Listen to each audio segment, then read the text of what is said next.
Hey guys, it's Sarah. Welcome back to my channel. So today's video is going to be my March favorites video, but also fails and also just kind of in-betweens. In the past I haven't done monthly favorites just because I haven't always had like enough stuff to talk about at the end of every month.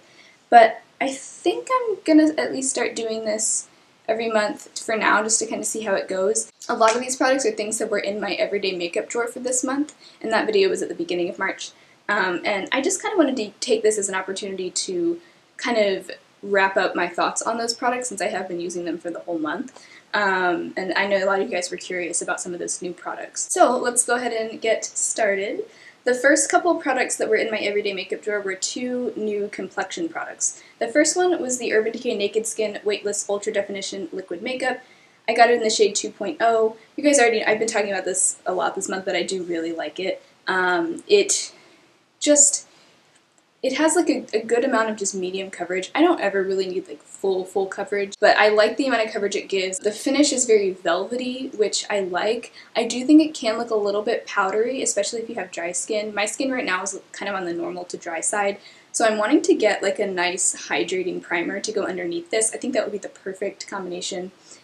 I have my eye on the Physicians Formula Spotlight Primer. I heard that it's a dupe for the Becca Backlight Priming Filter, so I think I'm going to go for that one. It sounds really nice. But anyway, so I think that if you have dry skin, you probably would want to really make sure that your skin is super hydrated before you put this on. I think if you have oily skin, you'd really like this. But I just like the way that it doesn't just sit on top of the skin. It really does like become one with your skin, and it looks like real skin. I've had this problem with like the Wet n Wild Photo Focus Foundation. I think I've realized that I don't like that as much as I thought I did because it just kind of sits on top of the skin, and as it wears throughout the day, it starts to look cakey and gross, especially around like your pores. But this doesn't do that. It also doesn't really settle a ton into like my smile lines, which I normally have a problem with that with like any foundation. It's very like long wearing. It just stays put, but at the same time it doesn't look like heavy makeup. You know what I mean? So I've really been enjoying this. For a little while I was worried about the shade. The girl who worked at Ulta was helping me pick out a shade, and she told me that 2.0, which is the one I got, was the right shade for me. She even like swatched it on my skin. And in certain lightings I've been like, does that look too dark? I don't know, but I think that for the most part it does seem to blend well with like the rest of my body. It looks like it matches my skin. I think that since we're getting into kind of the warmer months, I probably will start to get just a little bit darker. I don't ever really actively tan, but I do tend to get just a little bit darker in the summer, so I think that this shade will work just fine. But anyway, so I have really been enjoying that. Those are my thoughts on it. The other Complexion product, now this is a disappointment. This is the BareMinerals Complexion Rescue Tinted Hydrating Gel Cream. I have it in the shade 01 Opal, which is the lightest shade. The shade is perfect. I really like the way it looks on my skin. It makes my skin just look really hydrated. It provides like a nice amount of light coverage. Everything about it I really liked, except for A, the price, it's $30, and B, I think it breaks me out. So unfortunately I am going to be returning this because, well, it breaks me out, and I don't think, I'm not 100% positive. I'm pretty sure it is this that has been breaking me out. I've noticed that I've been getting these little red bumps on my nose, like little tiny red zits, and it seems to coincide with when I use this. So I'll use this for a few days and I get those bumps, and then I stop using it and they go away, and then I use it again and they come back. So I'm disappointed, but at the same time I'm like, well, it was $30, so in a way I'm kind of glad that I'm not in love with it because I don't really want to have to keep repurchasing a $30 tinted moisturizer. But aside from that, I did really like it, so I'm disappointed, but I'm also kind of glad to get my $30 back. I don't normally like to return things because I always wonder what happens to it when you return it. Like, I'm pretty sure they just throw it away, which I feel like is really wasteful. So typically I try to make things work, but also I want my $30 back if it's a product that's breaking me out, you know what I mean? So anyway, kind of a bummer. Another product that was new to me is the Urban Decay All Nighter Makeup Setting Spray. This was like a free gift with purchase, so it's just a little sample size, but this is like a cult favorite. A lot of people love this, so I was really curious to try it out. I've been testing it out this month, and I don't feel like it's done anything all that special for me, unfortunately.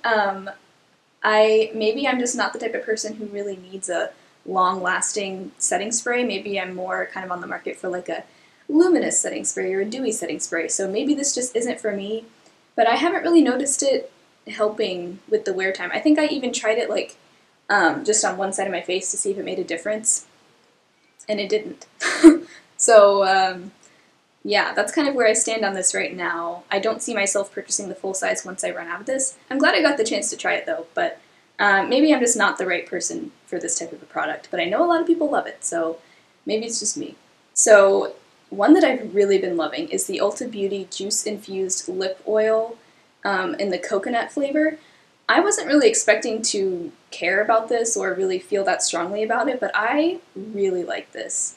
I've never really tried a lip oil before, and this, it honestly just feels like a gloss. It doesn't feel like a thin, slippery oil so much. It kind of just goes on looking like a clear gloss, which I actually kind of like, weirdly enough. And I think the reason I like it is because I can tell that it really does hydrate my lips. It also makes them look really like just smooth and plump. It makes me look a little bit more polished and put together than if I were like just wearing a chapstick. So yeah, I don't know, I really like it. And the coconut scent, it's not too much. It's just like a light coconutty scent. I didn't expect to like this, but I really do. And you can already tell that I've used quite a bit of it. So yeah, I'm glad I got to try this. This was like a free gift with purchase, actually along with these other two things. But yeah, very happy about that. Because it's definitely not something that I would have purchased on my own. Like, I don't think I would have thought, oh yeah, I need a lip oil, because I have lip balm and that works just fine. But I don't know, I really like this. A couple other things. This is kind of a meh product. It's the Ulta Beauty Liquid Illuminator in Northern Lights. I am wearing it today. I don't know if you can tell. I feel like my makeup looks really weird today.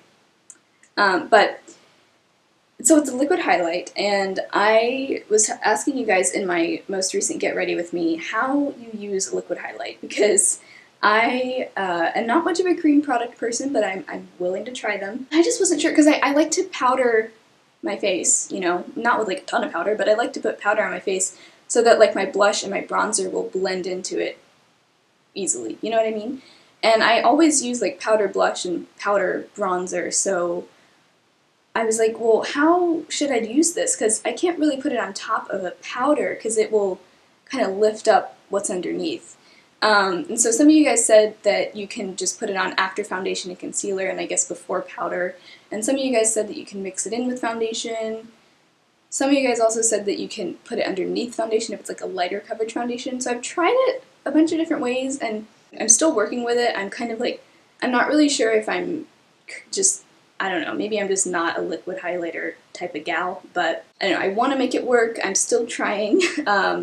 I've been doing it before I powder my face, but see, then I feel like it gets covered up by like my blush, and then, I don't know, like, do I just not put powder right here?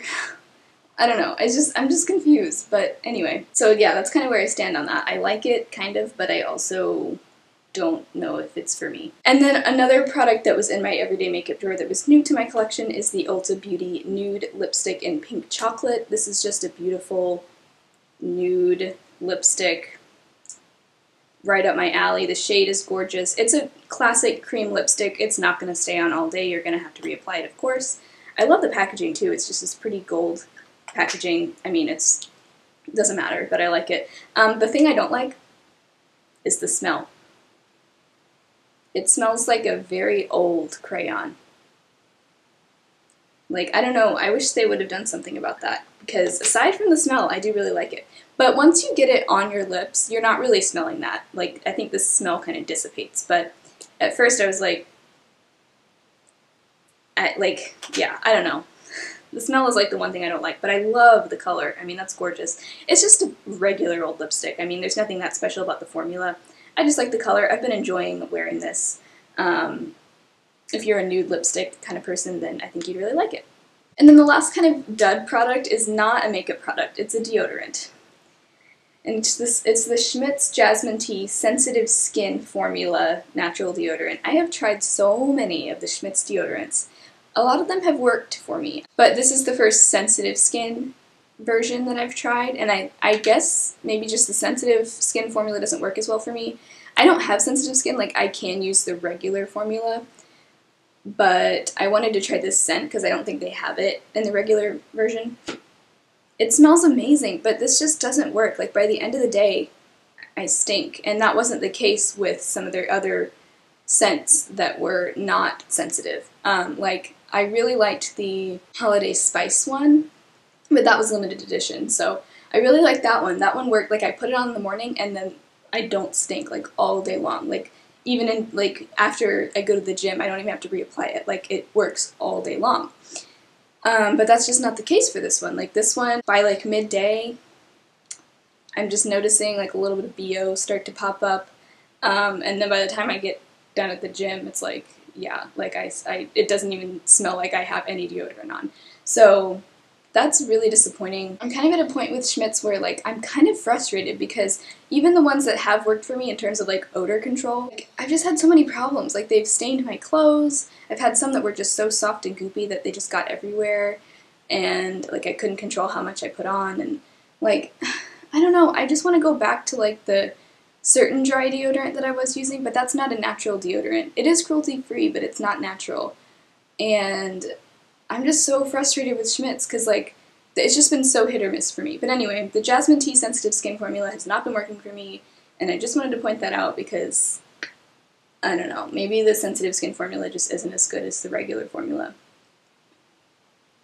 But anyway, sorry to end this on kind of a negative note, but anyway, that was kind of my March favorites and fails and in-betweens. I don't really know what I'm going to title this video, but it was just kind of a way of, like, wrapping up the month of March. So I hope that this was helpful. I hope that it gave you some more information about a lot of the products that were new to my collection this month. If you enjoyed this video, I hope you'll subscribe to my channel, and I will talk to you guys next time.